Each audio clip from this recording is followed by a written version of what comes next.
90% കാട്ടുതീക്കും കാരണം മനുഷ്യരാണ്. 37,000 ഏക്കറുകളിലായിട്ട് 12,000-ഓളം വീടുകളും ബിൽഡിങ്ങുകളും എല്ലാം കത്തി നശിച്ചിരിക്കുന്നു.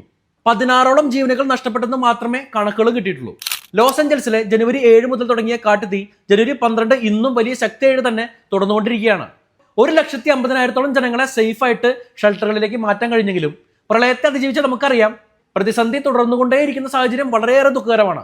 വെസ്റ്റേൺ US സ്വാഭാവികമായിട്ടും ഉണ്ടാവാറുള്ള സാന്റ ആന വിൻഡിന് ഈ കാറ്റിന് ശക്തി ആർജിച്ചതോടെയാണ് കൺട്രോൾ ചെയ്യാൻ പറ്റാത്ത രീതിയിൽ ഈ തീ വളർന്നത്. അതായത് ഇപ്പോഴത്തെ അവസ്ഥയിൽ 15% തീ അണച്ചു കഴിഞ്ഞാലും 100 മൈൽ/അവർ സ്പീഡിൽ പോകുന്ന ഈ കാറ്റാണ് അൺകൺട്രോളബിൾ ആയിട്ടുള്ള ഈ തീക്ക് കാരണമായിരിക്കുന്നത്. 2009 ലോസ് ഏഞ്ചൽസ് ഏറ്റവും വലിയ കാട്ടുതീ ഇതിനു മുമ്പ് നേരിട്ടത്.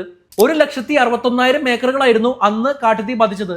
ഉണ്ടായിരിക്കുന്ന നാശനഷ്ടങ്ങളുടെയും മരണസംഖ്യയുടെയും കണക്കെടുക്കുമ്പോൾ 2009-നേക്കാൾ 2025 ഒരു വലിയ ദുരന്തം തന്നെയാണ്.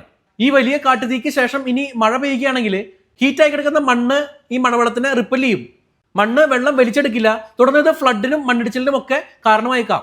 മനഃപൂർവ്വമുള്ള തീയിടൽ, പവർ ലൈനുകളിൽ നിന്നുള്ള സ്പാർക്ക്, വലിച്ചെറിയുന്ന സിഗരറ്റ്, ക്യാമ്പ് ഫയർ തുടങ്ങി മനുഷ്യർ മൂലം ഉണ്ടാകുന്ന കാരണമാണെന്നോ അതല്ല സ്വാഭാവികമായിട്ടുണ്ടായ കാട്ടുതീയാണെന്നോ തിരിച്ചറിയാൻ പറ്റാത്ത രീതിയിൽ നാനാ ഭാഗത്തു നിന്നും കാട്ടുതീ പടരാൻ കാരണമായത് സാന്റ ആന കാറ്റ് മാത്രമാണ്.